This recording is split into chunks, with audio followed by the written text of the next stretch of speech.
Hey guys, tonight we're drifting back to a time before supermarkets and spaghetti factories, back to the sleepy, sun-baked hills of 18th century Sicily, where the wind smelled like wild fennel and nearly every village had its own pasta-shaped name and sacred superstition. You'll wander among old stone farmhouses, stumble upon noodles shaped like leaves and moon crescents, and maybe, just maybe, learn why some families would rather give away their land than share their secret flour mix. Of course, these are forgotten pastas for a reason. You probably won't survive this journey without tripping over a drying rack or two. And, yes, there may be one or two shapes that look suspiciously like baby shoes, but don't panic, they're edible, probably. So, before you get comfortable, take a moment to like the video and subscribe, but only if you genuinely enjoy what I do here, and let me know in the comments. Where are you listening from and what time is it there? Now, dim the lights, maybe turn on a fan for that soft background hum, and let's ease into tonight's journey together. You wake up to wind, not the sharp kind that bites, but the low, lazy kind that brushes across your cheek like someone pulling back a curtain too gently to wake you. You're lying on a bed of dry grass beside a half-toppled stone wall, and the sky above you is one wide blue canvas. Somewhere nearby, the creak of a wooden windmill sighs in rhythm. This is the interior of Sicily, somewhere in the late 1700s. There are no train whistles, no cars, not even a bell ringing yet, just the wind and the sound of wheat. You sit up and squint. All around you are fields of it, amber waves that shimmer with the motion of fish swimming just below the surface. Wheat was everything here. Food, livelihood, even currency. The quality of your pasta began with how golden your harvest looked at dawn, and how long you dared to let it dry before grinding. A few yards away, an ox pulls a grinding wheel in slow, hypnotic circles. There's a man guiding it, half asleep on his feet, with a face so sun-worn it looks carved from olive wood. He nods at you without speaking and goes back to his task. Flour here is no joke. They don't just call it white powder. They have 20 words for it, ranging from semolina, fine like moon dust, to rough-cut wheat tares. Historians still argue whether these poetic names were real descriptors or simply a way to keep secrets from nosy neighbors. You wander closer to one of the mills, and the scent hits you, warm, nutty, toasted, even before it's baked. Inside the mill, dust dances in sunbeams like lazy spirits. You trail your finger across a wooden bin and lift the fine golden flour to your nose. It smells like old kitchens and brand new stories. A woman nearby hums as she sacks the flour into coarse linen bags. She's barefoot, her toes white with powder. She sees you looking and smiles faintly. "It's for Lolly," she says, as if that explains everything. You nod, wisely. You have no idea what Lolly is yet, but that's okay. There's time. The windmill groans again, as if agreeing with you. You step outside and the light is already warmer. Someone set out racks made of woven reeds, tiny strips of dough shaped into spirals, leaves, and what might be clamshells are drying in the breeze.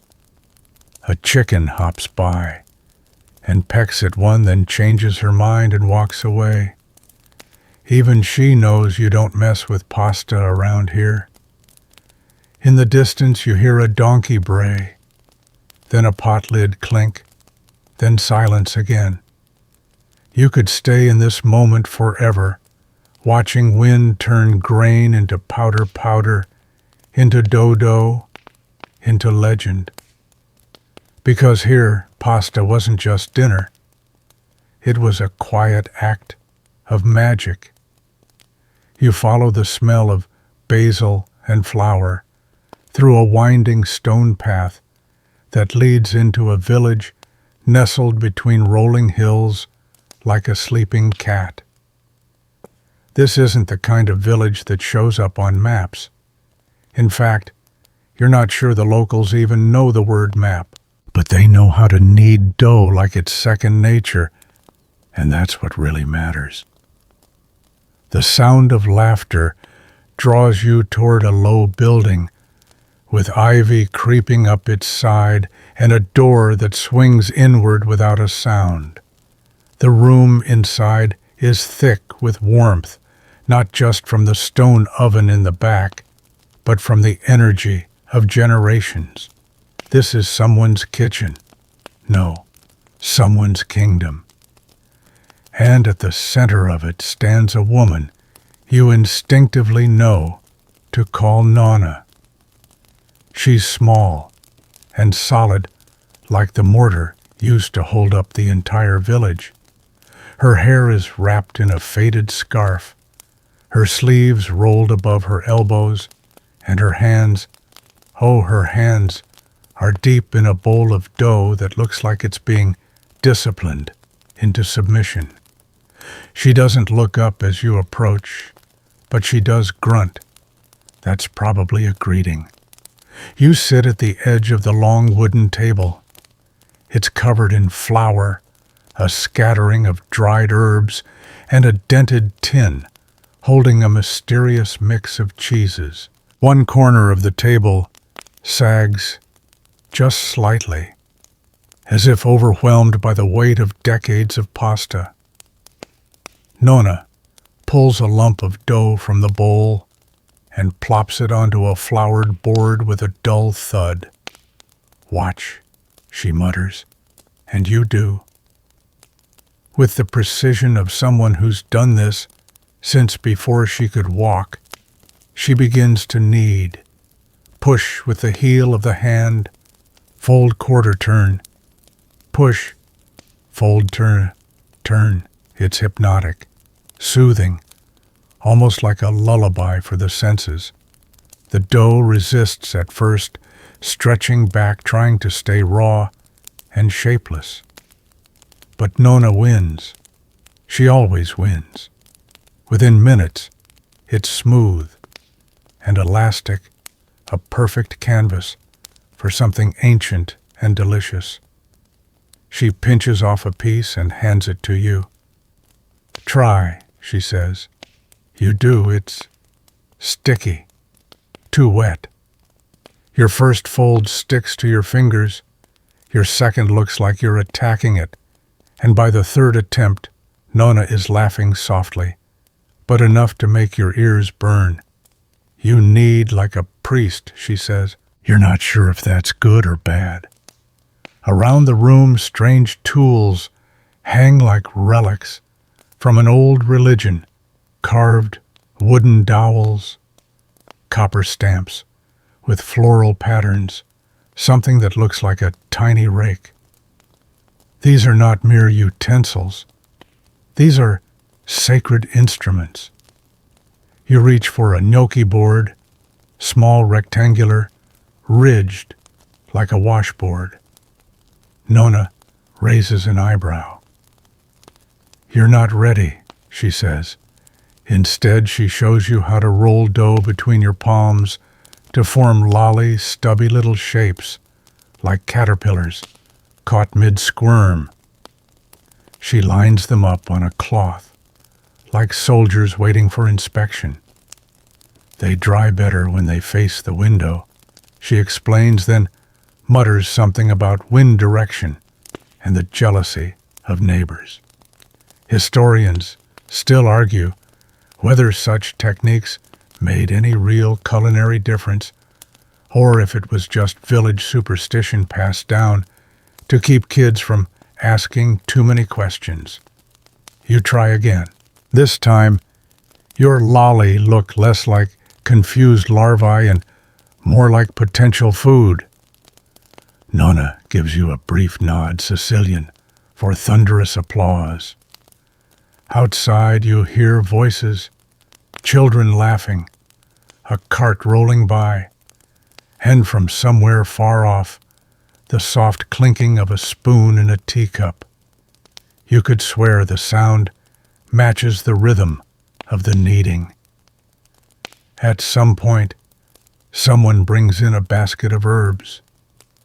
Rosemary, basil, a little wild thyme, and lays it near the window. The room fills with their aroma, mingling with flour, warm dough, and whatever soft enchantment keeps this kitchen outside of time. You sit arms dusted in white, listening as Nonna hums. She tells you, between shaping buzziate and berating a cousin for overcooking garlic, about the pasta shapes only made during thunderstorms, the ones shaped like clouds or lightning and eaten with beans to frighten the storm into leaving. You smile, unsure if she's teasing. She isn't. You think back to the dusty mill from earlier, and suddenly everything connects. The windmills, the flour, the strange spirals, the fact that no one writes anything down. It's all part of something sacred, or at least very, very old. A bowl of dough rests in front of you, now covered with a damp cloth. Nonna nods once, then wipes her hands and steps outside into the sunlight. You stay a moment longer, letting the quiet stretch, letting the dough rise, letting yourself feel like a part of the story. You don't remember falling asleep, but you wake again to the faint chime of bells. Not church bells, no, something lighter, more delicate, like wind stirring old copper charms. The dough has risen. Nonna is back. And today she's talking about a shape you've never heard of, occhi di lupa, the eyes of the she-wolf. She says the name with such casual reverence that you assume it must be common knowledge. But you quickly learn this was a village specialty found nowhere else, passed down from one particularly superstitious grandmother to another, like a family curse. The pasta itself is tiny, round, with a dimple in the center that catches sauce like it's holding secrets, like an eye. Nonna whispers, always watching. You lean in, curious.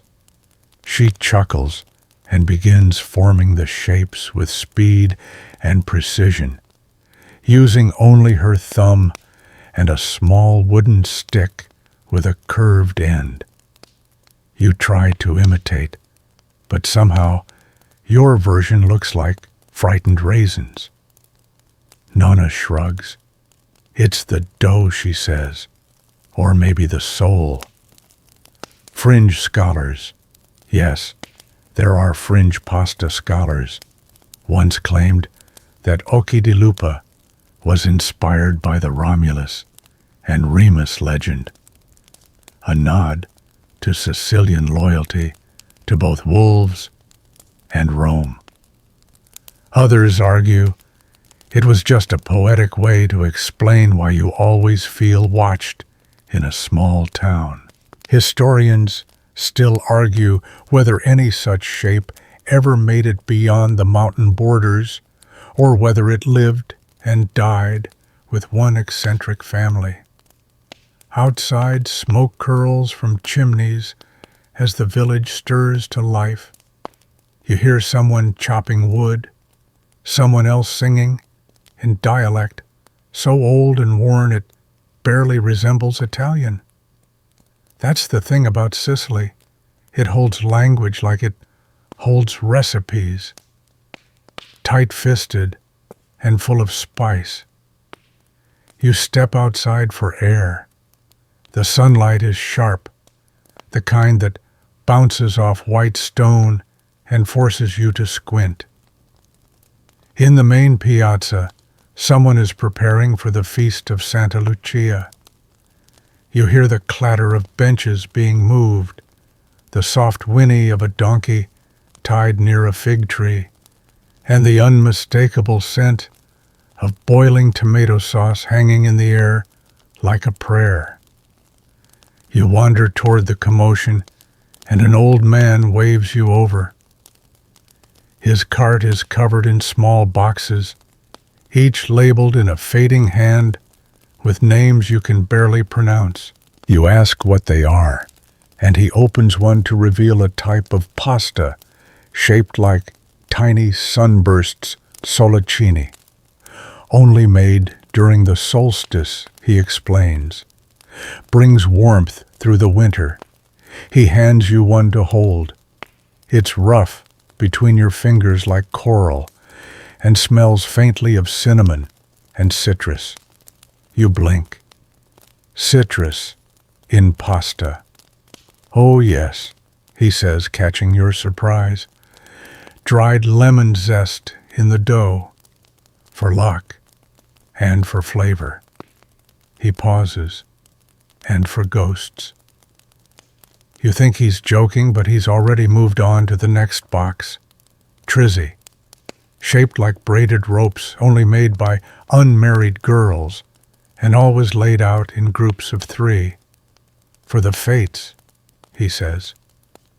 So, they don't tangle your future. You start to notice a pattern. Each shape has a purpose, a timing, a ritual. Pasta isn't just food. It's a calendar, a warning, a charm. Back in the kitchen, Nonna is layering occhi di lupa in a shallow dish with crushed tomatoes, anchovies, breadcrumbs, and a drizzle of something that smells like garlic but glows golden in the light. She bakes it quickly until the top crisps and the edges bubble like tiny volcanoes. You eat in silence, each bite rich with texture and history. The dimples in the pasta hold little surprises, bursts of flavor, tiny pools of oil, whispers of old stories. After lunch, you rest again in the shade of a fig tree. The branches sway above you, casting flickering shadows like dancing puppets. Bees hum lazily nearby, and the wind brings the scent of fresh dough rising in some nearby house. And just as your eyes begin to close again, Nonna leans down and whispers something in your ear. Tonight we make the forbidden ones. You open your eyes. Wait, what? But she's already gone, her scarf trailing like a banner in the wind. The shadows deepen. The shapes get stranger, and the pasta begins to tell its darker stories. You return to the kitchen as twilight settles like a velvet cloth over the village. The air has changed. It's heavier, scented with fennel and roasted garlic, but underneath something spicier, more mischievous, like nutmeg, hiding in a secret drawer. Nonna is at the table again, her hands already deep in a new batch of dough. But this time she doesn't greet you with a grunt or a nod. Instead, she gestures toward a small clay jar near the window. "Open it," she says. Inside, you find dried petals, deep red and purple, and a few small cloves that smell like something between cinnamon and regret. They go in the flour, she says, for color, for stories, for the ones we don't talk about in daylight. You watch as she mixes the dried petals into the flour, crushing them with her fingers until the powder turns faintly pink, like the blush on a saint's statue. The water she adds is warm, almost sweet, and when she begins kneading, the dough takes on a faint lavender hue. Only for full moons and mischief, she says, not looking up. Tonight's shape, Serpi lunari moon serpents, curled delicate coils like tiny sleeping snakes, each one pinched at one end and twisted just enough to give it life. You make these only when someone dies unexpectedly, Nonna whispers, or when a baby laughs in its sleep. You're not sure what either of those things has to do with dinner, but the gravity in her tone suggests this is sacred work. Historians still argue whether Serpi lunari were truly funeral pasta or simply regional whims. Some believe they were invented by widows who used their mourning period to reinvent old dough shapes. Others claim it was never about death. It was about dreams, the looping ones that wake you just before the answer is revealed. You roll the dough slowly, mimicking Nonna's movements. She corrects you once your curl is too tight. Again, your pinch too flat. Finally, she sighs, takes your hands and shapes one herself using your palms like a mold. Better, she says. You try again and again until yours start to resemble hers, not perfect, but passable. Good enough for mischief. The kitchen is quieter now. The fire crackles softly, and the shadows stretch long across the table. You notice something carved into the wood, a small spiral no bigger than your thumb. You trace it absently with your fingertip. Don't do that, Nonna says sharply. You pull your hand back. She doesn't explain. Outside, someone is ringing a bell 3 times slowly. You glance at Nonna. She nods. They're coming. You're about to ask who, but she hands you a tray. To the courtyard, she says. They don't come indoors. You carry the tray out, careful not to let the dough slip. The courtyard is lit by a single oil lamp and the moon, full and hanging low, like it's eavesdropping. In the corner, you see them, 3 women in dark shawls, sitting side by side, motionless. They don't speak. They don't blink. You place the tray on the stone ledge between you and step back. One of them reaches out slowly, reverently, and lifts a Serpi lunari to her nose. She breathes in, then sets it back down. Then all at once they rise and leave, disappearing into the alley without a word. You return to the kitchen. They always approve, Nonna says. They never compliment. You sit at the table again, hands still tingling from the encounter. Nonna pours you a glass of something warm, wine maybe, or tea steeped with memory. You sip. It tastes like plums and old wood and forgotten lullabies. Then she opens the tin box. Inside are pasta shapes you've never seen, spindly, star-shaped, some with tiny holes, others like twisted reeds. These aren't for eating, she says. These are for remembering. She points to each one. This one for a lost sister.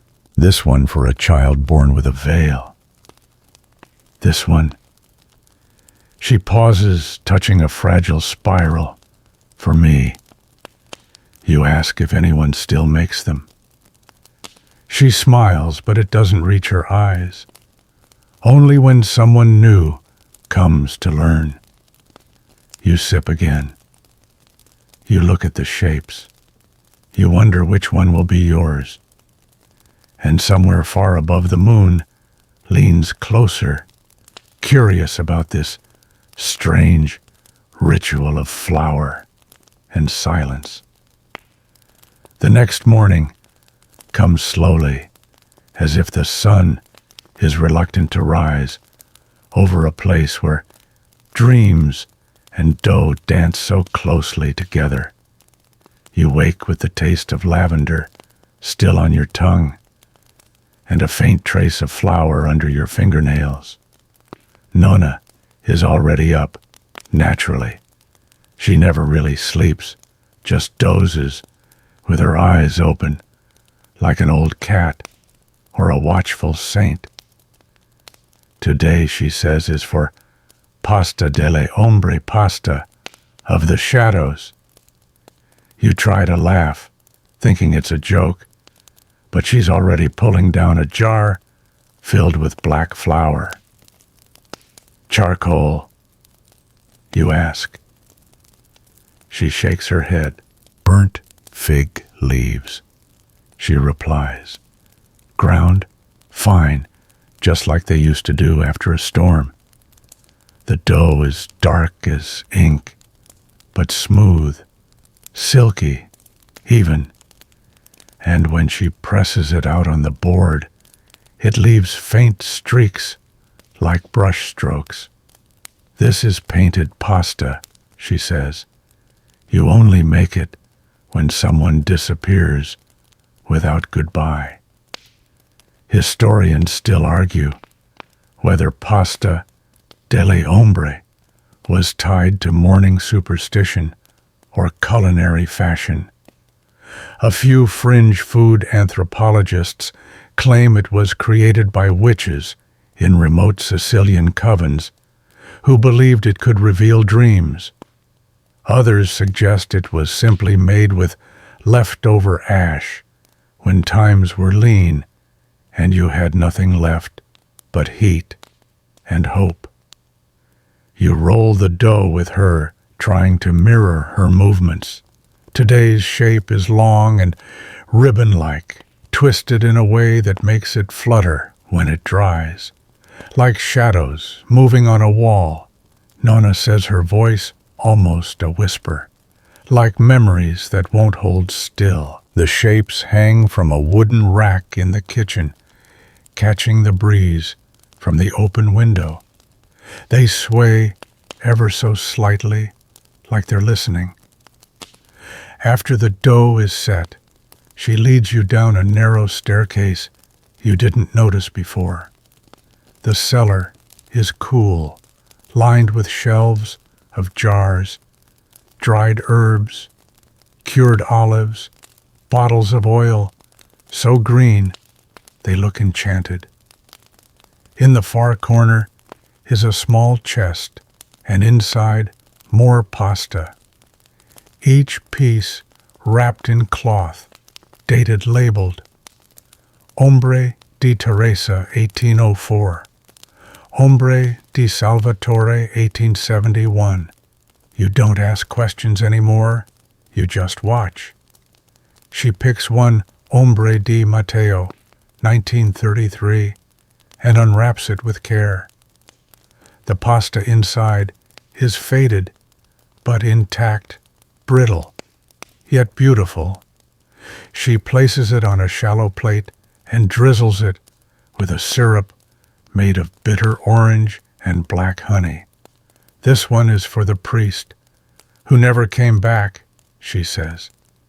You sit at the table again, watching her prepare a dish you know no restaurant would ever serve. There is too much story in it, too much ache. You eat quietly. The pasta is smoky, sweet haunting. It tastes like rain on old stone and the scent of someone's coat left hanging long after they're gone. As you finish, Nonna clears the plate and says nothing. Later, you walk alone through the village. You pass narrow alleys with herbs drying on strings, doors painted in colors so bright they look like they're protesting the past. You hear a man singing from a balcony, something about waiting for someone who never returned from the sea. And just beyond the church, you find a small fountain where someone has carved very faintly the shape of a twisted ribbon. You run your fingers over it. It matches Pasta delle Ombre perfectly. The water is cool. You splash some on your face, and for just a moment you see something move in the reflection. A shadow, a curl, a twist. But when you blink, it's gone. Back at the house, Nonna is asleep in her chair. The wind stirs the hanging pasta like a breath. And you wonder who made the first shape, who named it, who passed it on, and who someday will remember. Yours. You wake again to the smell of lemon zest and something earthy, clay maybe, or old flour bricks left in the sun too long. Nonna's house has begun to hum like a tuning fork, as if memory itself has settled into the walls. She doesn't greet you this time.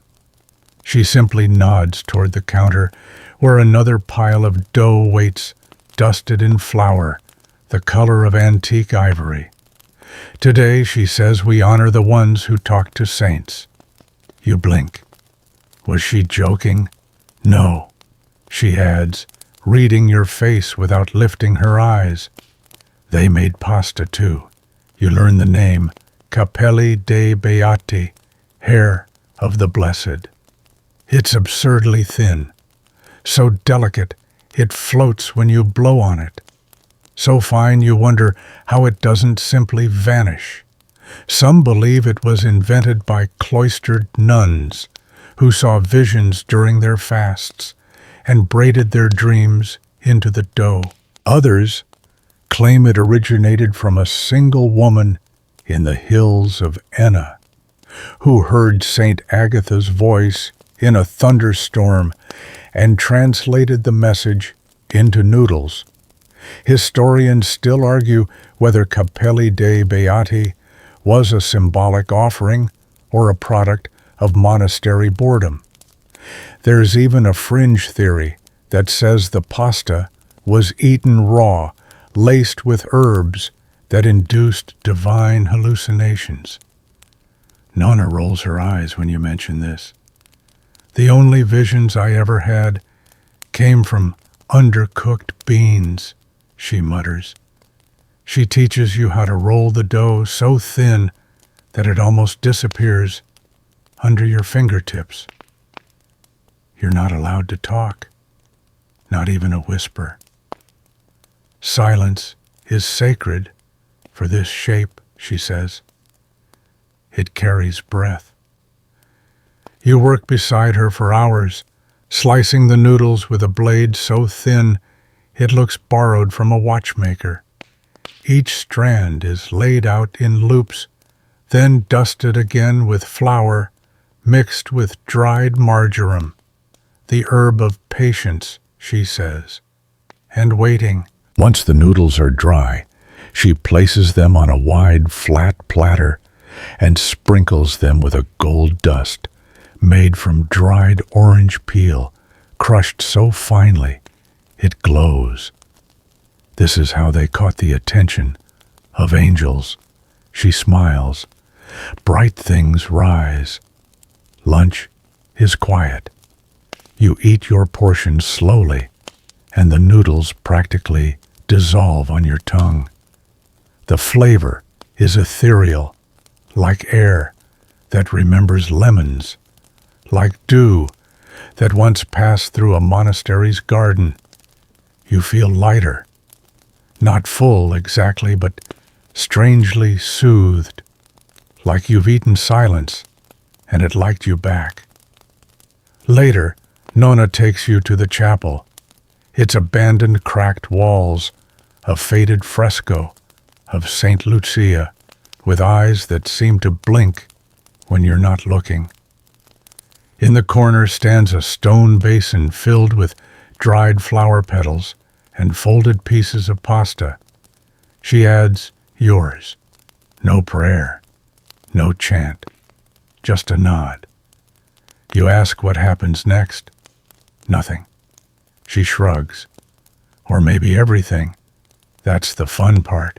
As you leave, you glance back and swear one of the fresco's hands has shifted slightly. A blessing, a warning. You'll never know. That night, back in the kitchen, Nonna sets a tiny box in front of you. Inside are 6 hair-fine pasta strands coiled into a shape that resembles a sleeping snail. She says nothing, but she nods once approval, or maybe passing the torch. You place the box by your bed. You fall asleep faster than usual, and your dreams are full of soft bells and citrus wind.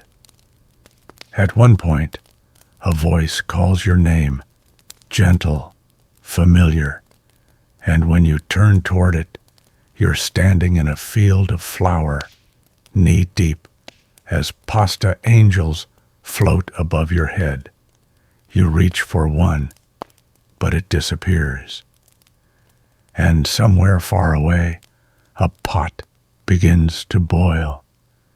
You awaken to the slow creak of a wooden drawer opening. Nonna is rummaging again, but not for flour. Today, she's hunting tools. She lays them out across the long kitchen table like holy relics, carved wooden stamps, a hand-cranked press that looks like it was built during a revolution, and a rolling pin, so worn that its center dips like an old spine. Some tools you recognize, others you wouldn't dare guess. One has tiny metal teeth. Another looks like it could be a musical instrument if pasta weren't the end goal. These, she says, are the fingers of the forgotten. You nod slowly, unsure whether she's being poetic or literal. Today's shape is pizzicate, the pinched ones. They're little folds of dough pressed between thumb and forefinger, so they look like someone froze a moment of worry into pasta form. Nonna demonstrates with ease. Press, twist, flick. You try and make something that looks more like a stubby bat wing. She smirks, but doesn't correct you. Your first dozen are always hideous, she says, but it's tradition. Everyone's first batch looks like they were made during an earthquake. Historians still argue whether pizzicate were originally created for their grip, ideal for holding onto sauce, or because they symbolized blessings. One 18th century account claims Sicilian mothers would pinch the dough and whisper a hope into each one. May this noodle bring love. May this one protect from fever. May this one convince my neighbor to give back the goat he stole. There's a fringe belief that the tools themselves held power. Certain families only used lemonwood rollers or bone-handled stamps inherited from grandmothers who swore the pasta tasted different depending on the tool's origin. Nonna hands you a stamp with a tiny lion etched at the base. This one, she says, was smuggled in a boot through 3 invasions. For courage. The kitchen turns into a workshop of quiet sounds, the squish of dough under palm, the scrape of the roller, the gentle exhale as you try to mimic her precision.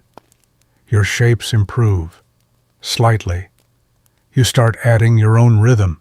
Press, breathe. Press, breathe. As you work, she tells you about a man in her village who used to make pizzicate in the shape of ears, said he could hear confessions through them if he left them overnight on the windowsill. Another believed the folds could trap lies, catching bad intentions like a net. You laugh, but quietly. The kitchen demands softness. Later, Nonna sets out bowls of olive oil, crushed almonds, lemon zest, and a mysterious dark powder she won't identify. You coat the pasta gently, each piece catching glints of light in its creases. When you eat them, they squeak slightly against your teeth. It's not unpleasant, just surprising. They talk when you chew Nonna jokes. It's why we only serve them to guests we trust. After the meal, she shows you the drawer again, still half full. Other tools, await a fork, bent just so a stamp, shaped like a moon and a spoon, worn smooth by decades of stirring the same pot. Each one has a story, and she tells a few as you sip sleepy chamomile by the window. There was a rolling pin, gifted during a wedding that never happened. A cutter passed between sisters who stopped speaking. A spoon that fell in love with a pot and never left. They're not practical stories. They're true ones. You drift off mid-sentence, cheek pressed to the table, one hand resting on your newest attempt at pizzicate. When you dream, your fingers are still folding dough endlessly joyfully. And just before the dream ends, one of your noodles pinches itself gently, like it's saying, "Thank you." The next morning smells like stone, cold, dry, chalky, like a chapel that hasn't been used in years, or a library where the books forgot their words. Nonna doesn't call you. You wake because the light changes. It's soft and silver, slipping between shutters like a secret. On the table today sits a bowl of eggs, not regular eggs. These are tiny, speckled, and impossibly pale, like they were laid by birds with stories to tell. Next to them is a pile of herbs, thyme, lavender, and something sharp you can't name. A sack of coarse flour rests nearby. Everything is hushed. Nonna is already kneading arms, dusted in flour, face unreadable. Today, she says without looking up, we make anima pasta, soul pasta. You don't ask. This shape is nearly forgotten, mentioned in a few old letters, scribbled in the margins of a monk's food journal, not officially recorded in any culinary book, but whispered in kitchens where grief sits heavily. The dough is stiffer than usual, but it smells alive. Fragrant, faintly sour, like rain on parched earth. You help roll it out slowly, gently, as though you're pressing on someone's memory. The shape is a spiral, but not a pretty symmetrical spiral. It folds into itself uneven, like it got tired halfway through. This pasta, Nonna says, remembers the ones we couldn't. Historians still argue whether anima pasta was tied to All Souls' Day famine years or post-epidemic rituals. One fringe theory says it was used to summon the dead, not literally, but emotionally. People made it in silence, then set it on windowsills as a gesture we haven't forgotten. Others believe it was a coping tool, like wearing black or writing letters to no one. Nonna works slowly. Every fold she makes feels like a prayer. She doesn't talk. Neither do you. When the spirals are done, she places them on a black stone tray and slides it into the oven, not to cook, but to warm gently, like coaxing an old song to play again. You eat them plain with only a drizzle of rosemary oil. They crunch slightly, then melt.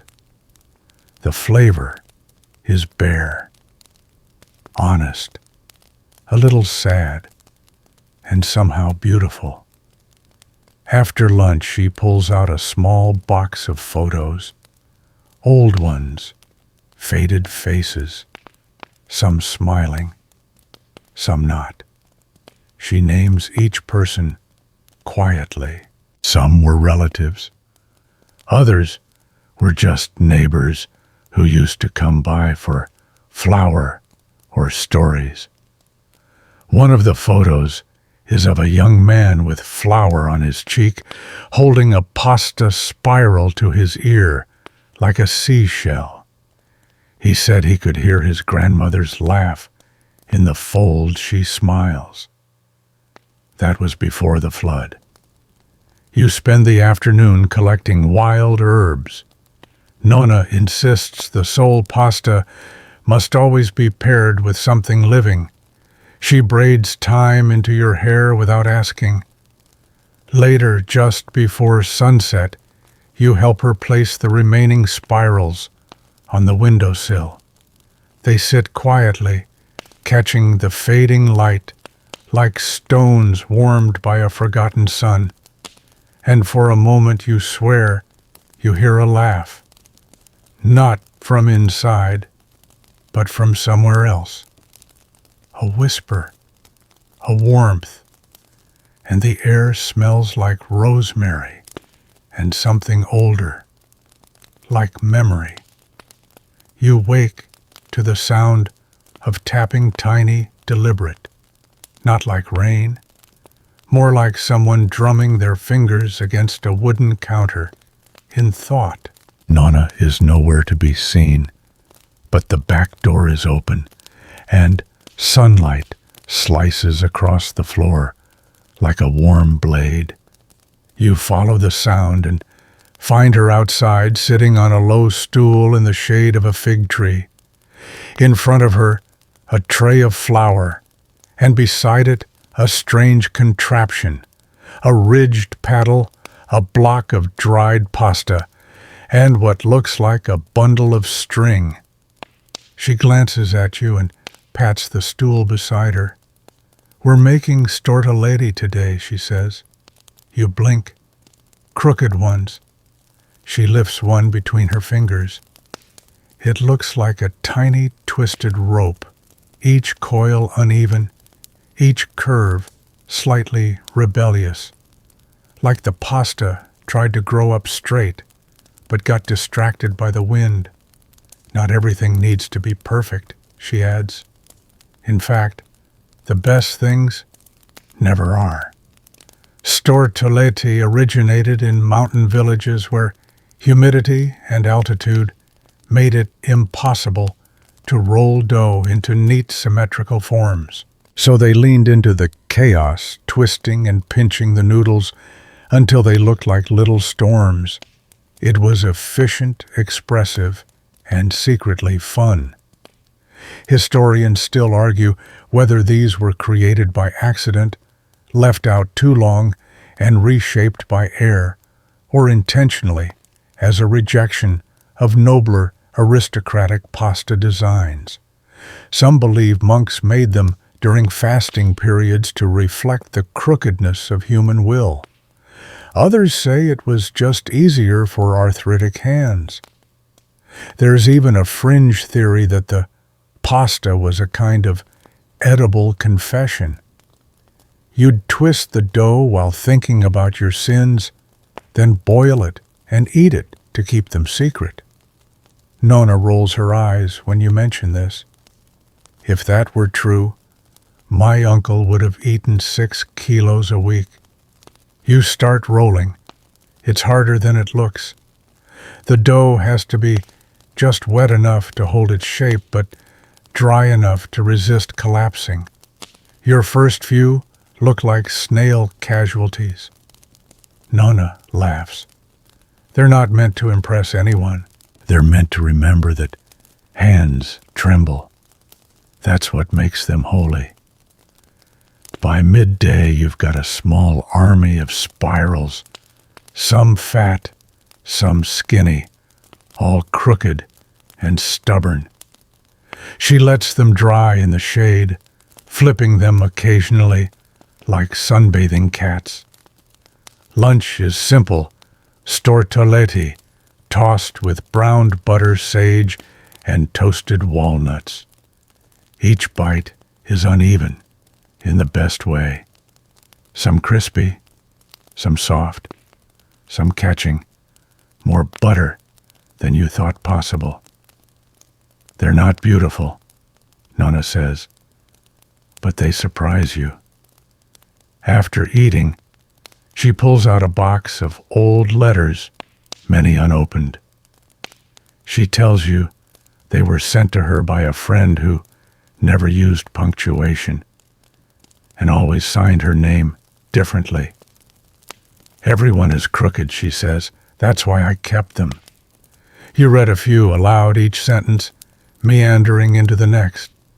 They're full of rambling thoughts, misremembered recipes, and wishes that never quite made it to wishes. One ends with, I hope your pasta forgives you. You look at Nonna. She nods. Mine, did she say softly. You spend the evening threading stortoleti onto strings like necklaces. She says it was a game children played during Lent, wearing their pasta until it dried, then boiling it for the final fast. You try one on. It feels ridiculous and ancient. Before bed, you write your own letter, to no one in particular, and fold it around a single crooked noodle. You don't sleep easily that night, but when you do, your dreams twist and spiral, looping back on themselves like a labyrinth of thoughts. You follow one until it coils into a spiral staircase. At the top, a door. You knock, and it opens. The next day smells faintly of citrus peel and old paper. Nonna is already at the kitchen table, hunched over a sheet of parchment so thin you can see the grain of the wood beneath it. Her glasses perch precariously on the edge of her nose as she studies a faded diagram. You sit beside her, yawning. We're making occhi di sole, she says, tapping the paper. Sun eyes. The drawing shows a strange flower-like shape, circular pasta with crimped edges and a dimple in the middle. You lean closer. Some versions are pinched shut. Others are open like miniature wells. Every town had a different idea of what the sun looked like, Nonna mutters. This one was mine. She passes you a small circular cutter, worn down from decades of use. The blade edge barely exists anymore. It's more suggestion than function. This shape, she continues, was only made once a year, when the sun crossed the highest point in the sky, the summer solstice. Historians still argue whether occhi di sole were originally a festival food, a pagan relic, or simply a way to use up eggs before the heat spoiled them. One theory claims women would whisper wishes into each sun eye, hoping that on the longest day the sun would have time to grant them all. Another, less romantic but no less charming, suggests the central dimple was ideal for holding single drops of precious olive oil or honey during lean harvests. You press your first circle, then another. Nonna shows you how to pleat the edges with your knuckles, not fingers, she warns, or it'll close too tight. You want the sun to blink. You laugh. Blink, she nods, seriously. If it doesn't blink, it can't see your future. There's a fringed tale, she tells as you work, of a Sicilian widow who made 100 sun eyes every year and lined them on her roof to watch over her orchard. One year she made none, and a freak storm took all her trees. Coincidence? Nonna shrugs. Or maybe the sun blinked too long. The pasta is delicate, soft, and thin around the edges, thick and dimpled in the center. Once boiled, each one curls slightly like a sleeping eyelid. You eat them with a drizzle of lemon oil, toasted fennel seeds, and a dusting of pecorino. They taste hopeful, if that's a flavor. After lunch, Nonna hands you a tiny notebook, its pages filled with sun drawings from different years, some with rays, some with faces, some scribbled like angry children. You add your own, a squiggle with uneven lines and an oversized eye. She smiles. Later, just before sundown, you place a handful of dried occhi di sole on the windowsill, not to eat, just to watch. The golden light pools inside each dimple like warm honey. The room glows, and in that moment you realize the pasta isn't trying to be the sun. It's trying to remember what it felt like to be looked at by one. You sit quietly, letting the warmth settle around your shoulders. Then, without thinking, you close your eyes, just for a moment, just long enough to blink. You wake to a slow, sticky heat, the kind that drips from the ceiling in invisible threads and makes even the shadows sweat. Nonna isn't in the kitchen, but the door is propped open with a basket of lemons, and the sound of bees filters in, soft and insistent. You follow it outside and find her under the arbor, shelling fava beans with the determination of someone who's been wronged by legumes. Beside her sits a strange wooden mold and a tin of ashes.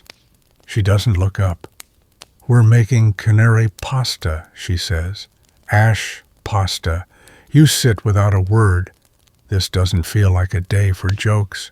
She holds up the mold, a carved relief of a spiral sun with teeth like the kind ancient goddesses might wear as earrings. She dips it briefly into the ashes, then presses it into the dough. The shape it leaves is stunning, darkened at the edges, coiled and fierce. This pasta was made after fires, she explains. Not just any fire. A loss, a burning, something that took too much. You glance at the ashes. Grapevines, she clarifies. Old ones, burned down in the frost of '68. You touch one of the molded spirals. It leaves faint soot on your fingertip. The dough smells faintly of smoke and rosemary. Not unpleasant, just hushed.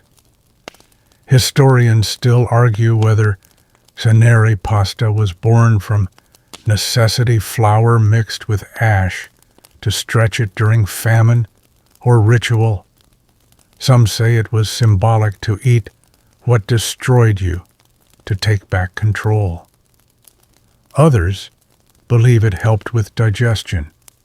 One bold theory claims the ash acted as spiritual seasoning, warding off future misfortunes. Nonna believes none of it, or all of it. She won't say. You work in silence, forming one spiral after another. Each feels heavier than the last. Not physically, emotionally. Like you're folding memories into dough. Painful ones. Ones you didn't know you carried. When the tray is full, she bakes them. Not boiled, not fried. Baked slowly until they're crisp around the edges and tender in the middle. Lunch is served with soft ricotta lemon zest and nothing else. The ash flavor lingers, smoky and strange. But it grounds you like holding warm soil. Afterward, she brings out an old photograph, a vineyard. Rows of vines like veins across a hill. You see her younger self, arm in arm, with a man who smiles like he's already halfway into a song. This was before she says. She doesn't explain what came after. You don't ask. That afternoon she teaches you the old vineyard song, not the lyrics, just the melody. You hum it as you sweep the ashes into a tin, sealing it carefully. She tells you it will be used again, maybe next year, maybe never. Before bed, you sit at the table and sketch the spiral. Yours comes out messy, lopsided. Nonna takes it and tucks it into a book without a word. You dream of fire, but it's not angry. It dances warm and strange, and it smells of rosemary and flower. In your dream, you kneel beside a burnt vine, press your hand to the earth, and feel something still pulsing underneath. A heartbeat, a second chance, a shape rising from the ashes asking to be remembered. The next morning you're greeted not by aromas or clattering pans, but by bells. Not church bells. These are smaller, uneven in tone, as if strung by hand from different bits of metal and memory. You step outside and see them tied with twine to the fig tree, the windowsill, even the handle of the flour tin. Each time a breeze wanders through the air, trembles like a memory being stirred. Nonna, of course, is at the table already. She's holding something small and golden, pinched at both ends like a wrapped sweet. We're making campanelle del vento today, she says. Wind bells. You squint. That's pasta. She grins, barely. These weren't meant to be eaten, she explains. At least, not right away. Campanella del Vento were decorative first symbols of luck offerings to the wind, sometimes even currency in village fairs. Their shapes were modeled after bells and sometimes tiny trumpets curled and pinched to catch sound, not sauce. Historians still argue about their purpose. Some claim they were charms to protect grain harvests from storms. Others believe they were crafted by children during times of drought, hung from windows to sing for rain. A few suggest they were simply made by bored artisans testing dough consistency in musical ways. The fringe theory that these little pasta bells could hold secrets, whisper something into the hollow before drying it, and the wind might carry your words elsewhere, to a lover, a god, or a version of yourself too far away to hear it directly. You begin forming them, rolling small sheets, pinching and folding until they resemble soft horns or sleeping snails. Nonna shows you how to loop a string through while the dough's still pliable. By noon you've made dozens, some small and tight, others fluted and dramatic, like miniature bugles announcing a dinner no one's ever going to attend. Instead of cooking them, she strings them up around the garden above the hearth, even along your bed frame. The house begins to sound like a cautious lullaby, not music exactly, more like punctuation, like breath between thoughts. Lunch is modest. Lentil soup, fresh bread, and one wine bell, each boiled gently, then tossed with honey pine nuts and a splash of wine vinegar. They're chewy sweet and just strange enough to make you pause before each bite. Sometimes Nonna says you need to eat something that doesn't make sense. In the afternoon you gather smooth stones and decorate them with bits of leftover dough, faces, suns, eyes. She tells you they'll be placed at the base of each wind bell. To weigh them down, yes, but also to remember who's listening. As evening falls, a soft gust threads through the yard and sets the pasta bells singing. It's uneven, imperfect. Some chime sharply, others barely whisper.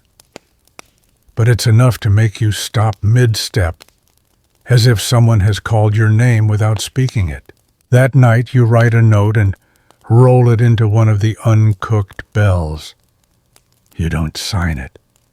You don't need to. You tie it to the fig tree and let the breeze take over.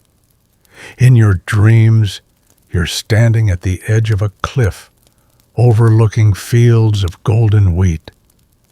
The sky is full of turning bells, and every sound feels familiar. You can't tell if you're remembering something that happened or something that should have. But the wind nods, and you nod back. You wake up to rain. Not a storm, not a drizzle, just that soft, unhurried kind of rain that seems to fall sideways gently, tapping the window panes like it's shy. The bells are still ringing, faintly muted now, and their sound mingles with the patter of water in a rhythm that feels like breathing. Nonna is waiting by the hearth, a basket of strange ingredients on her lap. You recognize chickpea flour, but the others, crushed chestnuts, slivers of dried fig, ground acacia bark. You raise an eyebrow. She says without looking up, Today we make ombrelli di pioggia, umbrellas of the rain. You blink. You're kidding. She is not. She's already begun shaping small discs from the sticky dough. You watch her press each one into a convex mold, giving it a slight dome like the curved top of an umbrella. Then she pokes a single hole through the center. These were never made in sunshine, she says. Rain only, preferably the kind that gets into your shoes and makes soup taste better. You help mix. The dough is stiff and strange, earthy and nutty, not your average pasta, more like a memory disguised as food. Historians still argue whether ombrelli di pioggia were ever meant to be edible in the first place. One school insists they were votive offerings, little umbrella shapes placed along rooftops to welcome the rain, ensuring a good crop. Another theory says monks in the Madoni Mountains would make them to serve with bitter herbs, believing the shape helped shelter the stomach from indulgent cravings. A lone fringe belief that the holes in the center allowed steam to rise from the plate and speak to the sky, because apparently steam carries wishes faster than smoke. You try to shape one. It collapses in on itself like a soggy hat. Nonna doesn't laugh. She just slides the misshapen one to the offering tray and hands you more dough. By late morning, the windows are misted over and the kitchen smells like roasted acorns. The pasta has been baked this time, firm, not too brittle, and served with a stew of wild greens and onions. The little domes sit on top like boats floating on a stormy sea. You eat slowly. The flavor is delicate but deep, a hint of sweetness from the fig, a lingering bitterness from the bark. It feels like something that would taste different depending on your mood. After lunch, you find her by the window, staring into the rain. You know she murmurs, "They used to say that if you whispered a sorrow into the umbrella before cooking it, the rain would carry it away." You nod. You don't ask if she's tried it. You spend the afternoon drawing umbrellas. Not perfect ones. Yours are wobbly and crooked, some barely recognizable. But each has a little hole in the middle, just like the pasta. You string them along the window ledge beside the bells. The house looks like it's preparing for a parade no one else knows about. That night you sit at the table long after the dishes have been cleared. The rain continues, soft, relentless. You place one last uncooked umbrella on a plate and lean in close. You whisper something into it, something you hadn't planned to say. And then, without ceremony, you carry it outside and leave it on the garden wall. The wind doesn't take it. The rain doesn't melt it. But in the silence that follows, something shifts. Not the world, just you. And that's more than enough. By morning, the rain has passed. The world feels rinsed, clean in a way that has nothing to do with soap and everything to do with quiet. The air smells of soaked earth and lemon blossoms. You step outside barefoot, and the stones are cool against your soles. The little umbrella of dough you left on the garden wall is still there, softened a bit, sagged, but intact. Nonna calls you from inside. Today, she says, you're making anelli del silenzio, rings of silence. You pause. That's either deeply poetic or a warning. She sets down a wooden tray filled with coils of dried pasta, perfectly round, pale, and almost too delicate to touch. Each one is smooth, like worry stones with barely visible etchings along the edge. You run your finger across one and feel tiny indents, like braille or perhaps fingerprints left behind by someone trying to remember their own story.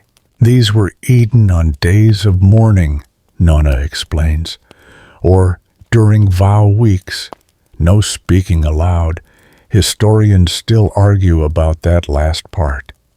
Some say the rings were made for convents, where silence was practiced religiously, used as a kind of meditative nourishment, a meal designed to pass through you quietly, like water. Others claim it was more symbolic. Each ring represented a prayer, and to chew one was to consume your own intention. A small minority insists the rings were funeral food, left on the graves of unmarried women, a quiet gesture in a loud world. Today, Nonna says, you're making new ones. The dough is basic semolina, a touch of oil, warm water. But shaping the rings requires patience. You roll each strand thin and coil it like a snake swallowing its tail. You press a symbol into each, a leaf, a line, a dot, a crescent. You're not told what any of them mean. You'll know when it's time. She shrugs. By noon, the table is covered in drying rings. Some are cracked, others too thick. A few perfect ones sit on the side, glinting slightly from the oil brushed over them. Lunch is wordless. She serves you brodo muto, silent broth, clear seasoned with thyme sage and lemon peel. Into it, 3 of the pasta rings float slowly softening, like thoughts warming into confessions. You eat quietly, matching her silence. Something about it feels ceremonial, not sad, just solemn, like the meal itself is bowing its head. Afterward, Nonna shows you the ring drawer. Inside are dozens of tiny boxes, each with a single pasta ring wrapped in cloth. Some are cracked, some clearly ancient. She lets you choose one. You pick one with a faint spiral. It smells faintly of rosemary and smoke. She nods approvingly. That one was for forgetting, she whispers. You don't ask what. You tuck it into your pocket. That evening, you hang several fresh rings in the lemon tree just above eye level. The wind doesn't move them. They sit still, suspended, like punctuation marks in a sentence that hasn't ended. Before bed, you sit by the window and write down one thought you've been carrying too long. You fold it once, then again, and place it beside your pillow. You sleep deeply. No dreams, no noise, just rings, turning in the dark. The next morning, the smell of ash and flour is already in the air when you open your eyes. Not the acrid sting of a burned oven. No, this is older, smokier, like something dug up from a time before recipes had measurements. Nonna is kneeling by the backyard kiln. You didn't know there was a kiln, but there it is, tucked behind a crooked hedge, its dome still warm, the coals inside glowing like buried embers of a conversation. "We're making ossa di pane today," she says. "Bread bones." You blink. She smiles. They're not what they sound like. And also exactly what they sound like. The dough is stiffer than usual, made with barley flour vinegar and a touch of black pepper. You shape them into long, thin rods, then carve little lines where joints would go, the knuckles, the ridges, the ends. Nonna rolls hers effortlessly, like she's done this 1,000 times in silence. You struggle to keep yours from looking like sad bread fingers. These were for days of remembrance, she explains.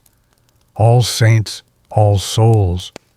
Days when the veil was thinner, when you had to feed the silence so it didn't grow teeth. Historians still argue where ossa di pane originated. Some trace them to the Feast of the Dead in Palermo, where families would bake bread in the shape of bones and leave them out for passing spirits. Others point to older pagan traditions offering symbolic foods to ward off illness, bad luck, or nosy ancestors. A few fringe scholars even claim that the earliest versions were edible talismans worn around the neck to prevent soul loss during sleep. You hold one up. It's about the length of a pencil. When baked, it hardens into something that looks like it could snap under a strong opinion. After the batch cools, Nonna wraps 5 in a cloth pouch and hands them to you. For the road, she says, though, you're not going anywhere. Lunch is simple. The bones dipped in red wine and soft cheese. The flavor is surprising, earthy, with a kick of vinegar that almost makes you wince. Almost. You ask why they're always made in odd numbers. She shrugs. Even numbers attract conclusions. We don't want those. The afternoon is spent stamping old bread bones with wax seals. Nonna presses symbols into them, stars, hands birds of fish that looks more like a question mark. These aren't for eating, she says. These are for remembering. You help her hang them from a beam above the hearth. One cracks slightly as you tie the string. She pats your hand. Cracked bones still carry memory.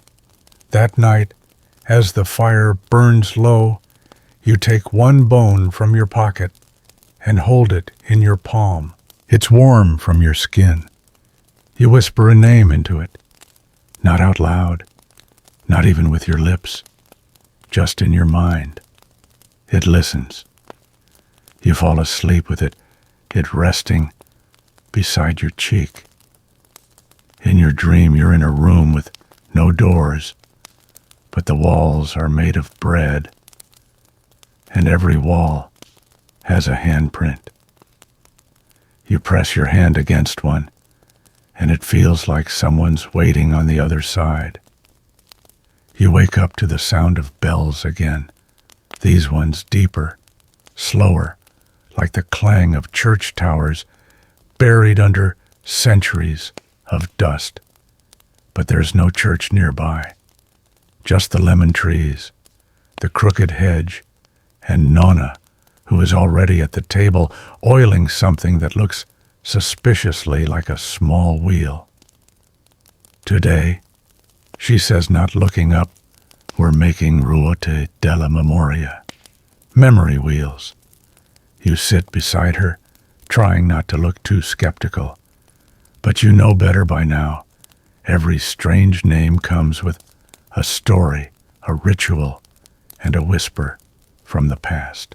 She unwraps a cloth bundle to reveal 5 perfectly round discs of pasta, each about the size of your palm. They're ridged on one side, flat on the other, and each has a tiny hole in the center. Some have flecks of herbs in the dough, rosemary, maybe thyme, and one has a single thin red line painted across it with something that smells like wine and smoke. These, she says, were rolled across the floor before funerals. You blink. Excuse me? She gestures for you to help knead the dough, ignoring your reaction. Families would roll them in the main room. She continues to gather the stories that had fallen into the cracks. The pasta would catch dust. Yes, but also whispers. Then they'd be dried, painted, and burned. You stare at your dough. Suddenly it seems sacred. Historians still argue over the function of these wheels.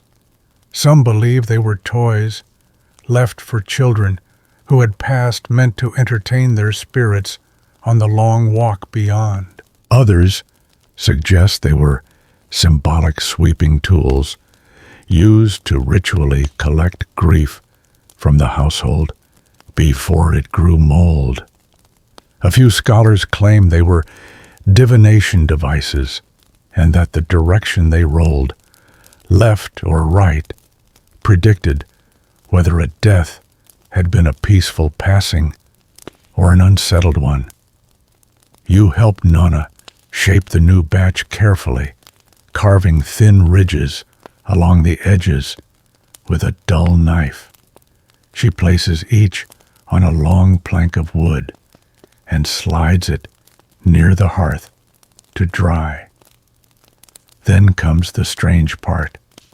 She hands you a small chalk circle. Choose one, she says. You pick a dried wheel, slightly imperfect. Now, roll it. You gently set it on the tile floor and give it a soft push. It makes a clicking sound as it goes wobbling, circling, once, twice, then tilts and comes to a stop, pointing directly at the corner of the kitchen. Nonna hums. That's where your old backpack is. You glance at the corner. It is indeed your old backpack, but why that matters is unclear. She shrugs. Sometimes memory wants you to carry something again. You bake the wheels together later that afternoon. They harden into golden spirals with a dusty sheen. You stack them in a bowl like coasters waiting for a very specific kind of drink. Dinner is light olives, baked cheese, and a single pasta wheel soaked in broth until soft again. You chew it slowly. It tastes faintly of thyme and somehow dust. Not unpleasant, just quiet. That night before bed, you take one dried wheel and place it on the floor beside your bed, just to see.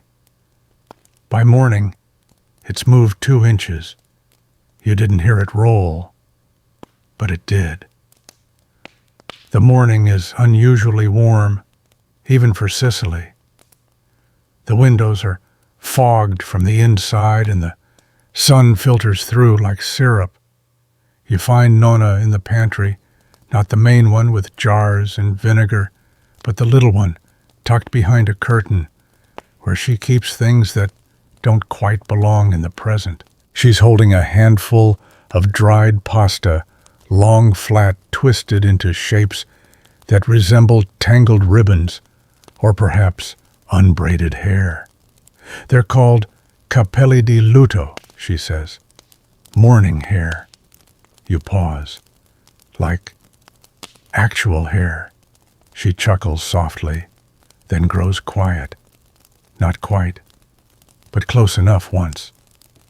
You don't ask her to elaborate. You've learned that with Nonna, the explanation comes through dough, not words.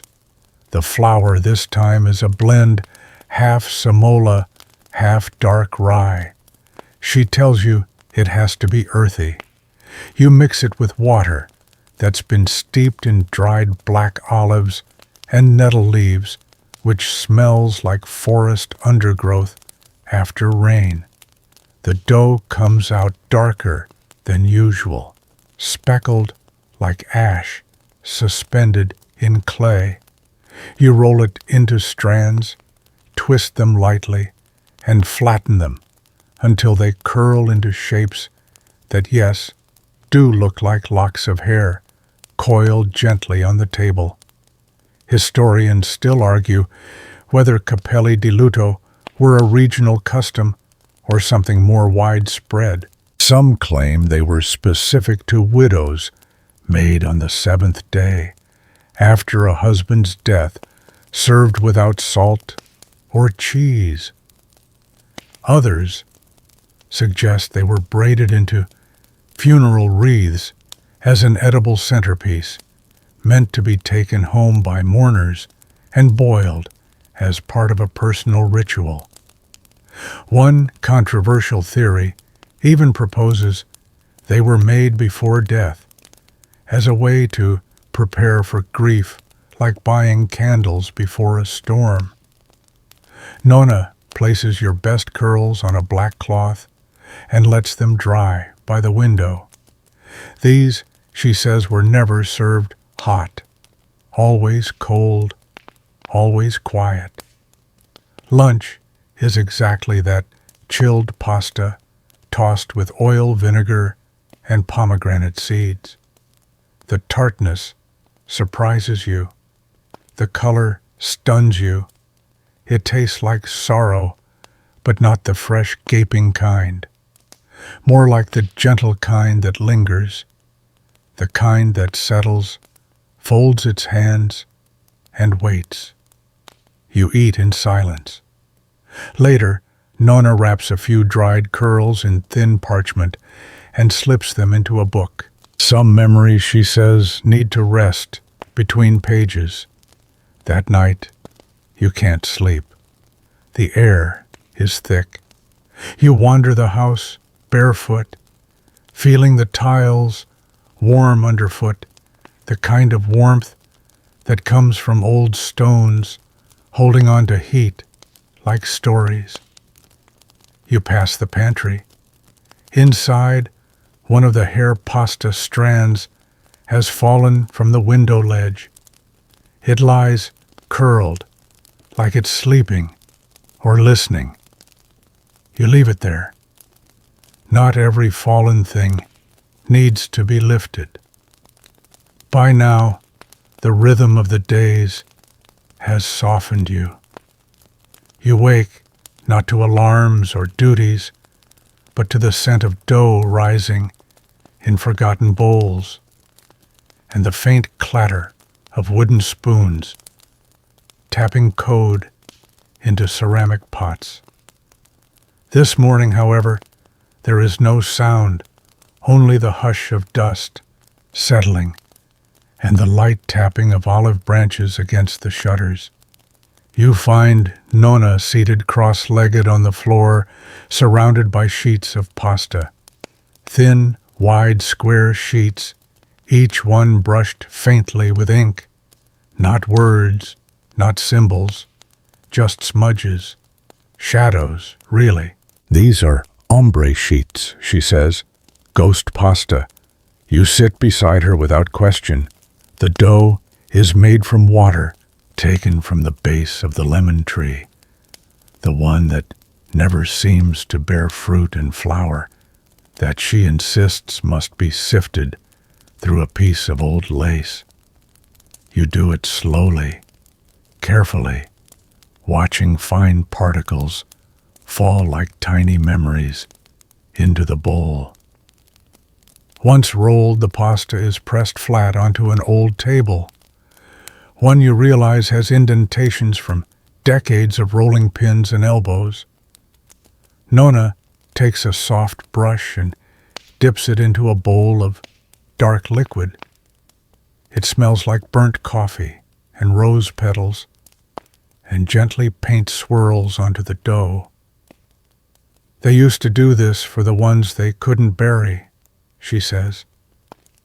For the ones lost at sea or in fields no one returned from.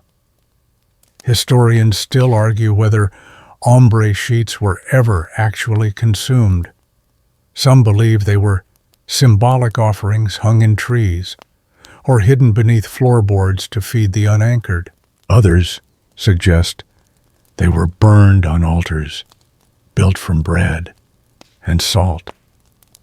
A few fringe folklorists even claim the pasta sheets were used like paper, folded into messages soaked in wine, then buried near doorways so the dead might read them in passing. You help Nonna lay the brushed sheets out to dry, each one curling slightly at the edges like a sleeping cat. The air feels denser in the kitchen now, like it's waiting. She boils, only one serves it to you, with nothing but olive oil and silence. It tastes like burnt thyme and the color gray. You chew slowly. Nonna watches. You're thinking of someone, aren't you? She asks softly. You nod. She doesn't ask who. That evening you place one of the dried sheets beneath your pillow. It feels cold at first, then warm, then strangely absent, like it slipped away the moment you closed your eyes. And in your dreams, you walk down a hallway made entirely of pasta sheets. They flap lightly in the wind, each one bearing a smudge, a hint, a memory, half forgotten but familiar. You reach out to touch one, and it curls into your palm like a leaf. When you wake, the sheet beneath your pillow is gone. Not broken, not crumbled. Gone. You wake late. The house is unusually still. No sounds of Nonna clattering pots or humming as she kneads dough. Just the wind pressing against the shutters and the low creak of old wood, remembering footsteps from decades ago. You wander into the kitchen to find her, not at the table, but outside under the fig tree, stirring something in a copper pot over a small fire. You step closer and realize it's not a stew or sauce or even pasta water. It's dye. Today, she calls out gently, we make pasta del silenzio, pasta of silence. You sit beside her on the warm stone step and watch as she drops small irregular nuggets of dough into the dye bath. The pasta pieces are dense and oblong, like pebbles smoothed by the sea, and they turn a deep charcoal purple in the pot, like bruises aged into memory. These, she explains, were never eaten during the day. She scoops them out, lays them on a black cloth to dry, and passes you a piece. It's still warm, sticky, with the scent of sage and smoke. Only at night, she says, when the house was dark and grief too loud to name. Historians still argue over the true origins of pasta del silenzio. Some believe it was a wartime invention, a way to feed families in hiding without releasing the smell of cooked meals into the air. Others claim it was a monastery practice reserved for nights of vigil when the monks were forbidden from speaking or lighting candles. And then there's a more poetic theory that it was simply comfort food for the soul, best eaten in darkness, so that taste might replace words. You help shape more of the pebble-like pieces, each one pinched between your fingers like a secret. Nonna doesn't speak, and neither do you. It feels appropriate. Later dinner is served without light. You eat the pasta in silence, the room lit only by the fading dusk leaking through the doorway. The texture is firm, the flavor barely there, like eating a shadow. There's rosemary in the dough, you think, and something bitter that lingers just long enough to remind you that silence can have edges. Afterward, Nonna tells you a story, not with words, but through gesture. She moves a single pebble from one dish to another, then taps the table twice. You understand. That night you can't sleep, but you don't mind. You lie awake, hands behind your head, listening to the wind slip through the olive trees. In the quiet, your thoughts are slow. You feel each one arrive and leave again, like a boat docking and pulling away from a small, empty harbor. And beside your bed, in a small dish, sits one single piece of pasta del silenzio. It hasn't moved, but you feel like it's listening. The final morning arrives with a sky the color of sifted flour. Everything is quiet, as though the house itself is holding its breath. You rise slower than usual. Your body knows something is ending, even if your mind hasn't yet caught up. Nonna is already in the kitchen, her hands dusted with flour, sleeves rolled high, hair pinned back in that no-nonsense way you've come to love. She doesn't look at you when she speaks. Today, she says, we make pasta delle ultime cose, pasta of last things. You nod, not because you understand, but because it's what you do when something sacred is beginning. This dough is made from flour mixed with water that has sat overnight with fennel seeds, dried fig skins, and lemon rinds. It smells like endings, bright, sweet, bitter.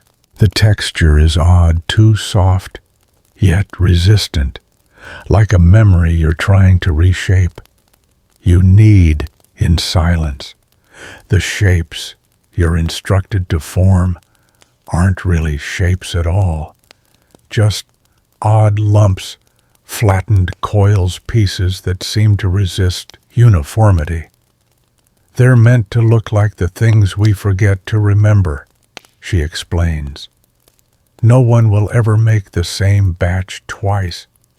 Historians still argue if pasta delle ultime cose ever existed outside oral memory. Some suggest it was a funeral rite reserved for the final meal in a dying village. Others argue it was invented by Sicilian widows who had outlived everyone else and simply needed something to do with their hands. A handful of culinary anthropologists, in what can only be described as an emotional overreach, insist it was never meant to be eaten at all, only made dried and left on windowsills as offerings to the wind. You dry the strange pasta on a cloth older than you. The patterns in the fabric seem to echo the forms you've made. Or maybe it's the other way around. Lunch is quiet. The pasta is served with a sauce of anchovies, garlic, and preserved lemon. You chew slowly, trying to place each flavor, but you can't. It's as though each bite shifts, changes, shape, dissolves. like the names of people you once knew well, but haven't spoken aloud in years. Afterward, Nonna packs a few of the dried pieces into a tin. She wraps it in cloth and hands it to you without ceremony. For when you forget what silence sounds like, you hug her. She doesn't say anything. She doesn't need to. That night before sleep takes you, you open the tin. You run your fingers over each piece.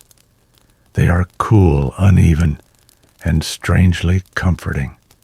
You close your eyes and imagine them clinking softly together in the dark. The house around you sighs. A door creaks far off. An owl hoots once. You are still. You are ready. Now the story folds into itself like soft fabric. The kitchen grows dark, the scent of fennel and flour fading into memory. The tin of forgotten shapes rests quietly by your bedside, and outside the night wraps the house in velvet hush. Your breath slows. The images of pasta, odd, sacred, silent, drift gently across your thoughts, like curtains stirred by a distant breeze. Each one carries a memory, or maybe just a feeling. The warmth of hands in flour, the crackle of olive wood, burning low, the rustle of dried dough shifting on a cloth. You feel yourself floating just slightly, as though your bed has loosened from gravity or time. Thoughts stretch longer, softer, like dough that's been allowed to rest. The past and present blend together like ink in water, and as you slip further toward sleep, you sense the house settling too, the tiles cooling, the old table nodding gently, and maybe, just maybe, one forgotten pasta shape curling quietly beside your pillow. Let it rest. Let it be. Sweet dreams.